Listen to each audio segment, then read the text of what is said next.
Welcome to Shail's Kitchen, home of good food and good memories. A lot of people are a bit intimidated when they think about making like a pie crust or a tart crust or even pizza dough or pizza crust. So today I'm going to show you this super easy recipe that's foolproof, that you can make in the comfort of your own home, no worries, and you can use it for both savory dishes and sweet treats.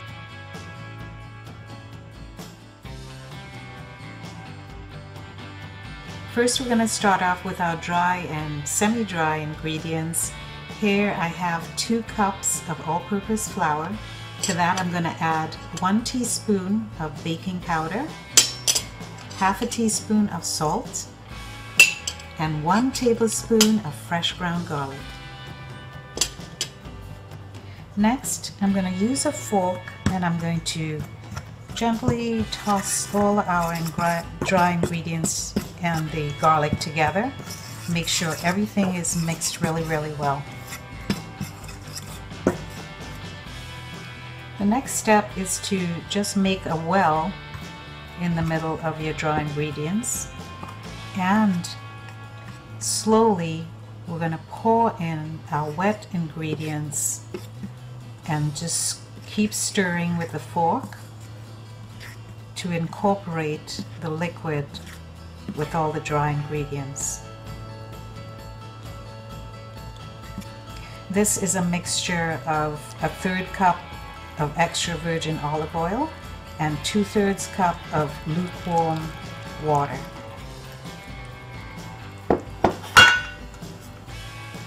Sorry, need a bump there. And just continue mixing. You want to incorporate all your ingredients now by gently just stirring everything together with a fork until it all comes together.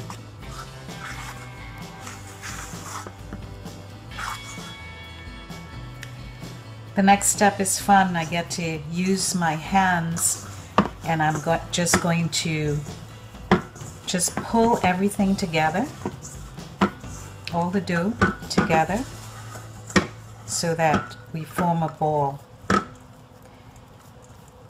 And just gently, just roll it in your hands so that all the dough is going to come together in one piece in a ball. And that's it.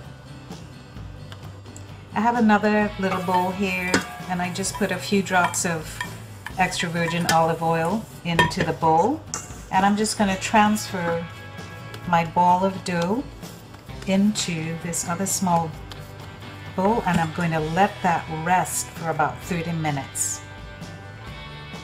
So not to worry if your ball of dough is not completely smooth and it's got like little nooks and crannies in it.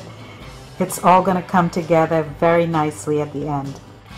So while waiting for my dough to rest 30 minutes, I'm preparing my baking sheet.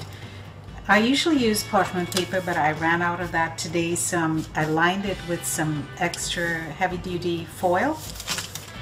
And I have some thyme here because this is going to go with my dough. Thyme goes with tarts and pastries and pizzas, and all that savory stuff is going to taste so good. So what I'm doing is I'm just pulling these thyme leaves off the main stems, because we don't want the stems because they're very woody and hard to chew. So I just want the leaves, and when I prepare the dough on the baking sheet, I'm just going to be using the thyme leaves.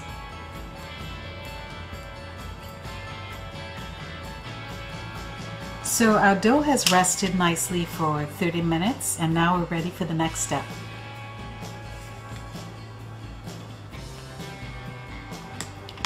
Place the ball of dough in the middle of your baking sheet.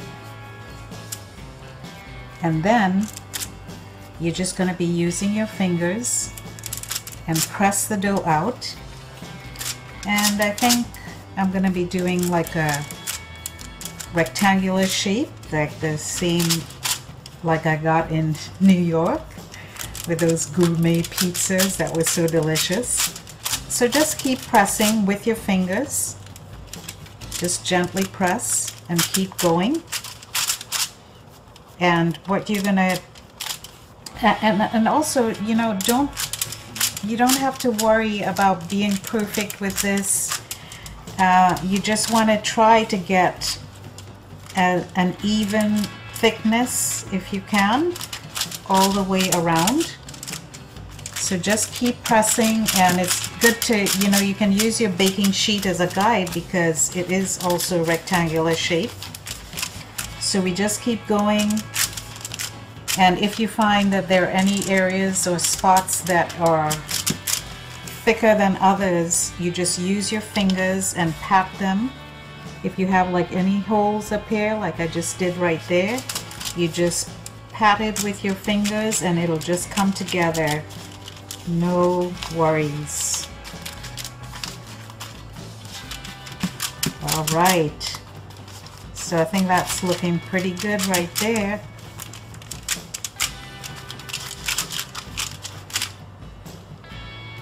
I have a tablespoon of fresh thyme leaves that I just prepared and, you know, pulled off from all the stems. So what I'm going to do is I am going to sprinkle the thyme leaves all over the crust. Make sure that it's well coated with these thyme leaves. This is going to impart such an amazing flavor to the shell, the tart crust, sorry. So this is an example of your savory dough that you can use as a tart crust, or you can, you know, even make like a thin crust pizza. It is excellent. I've done it before. And if you wanted to do something sweet, a sweet treat, just eliminate the garlic and the parsley. But I do encourage you to experiment and come up with your own unique combinations of things that you love, flavors that you love.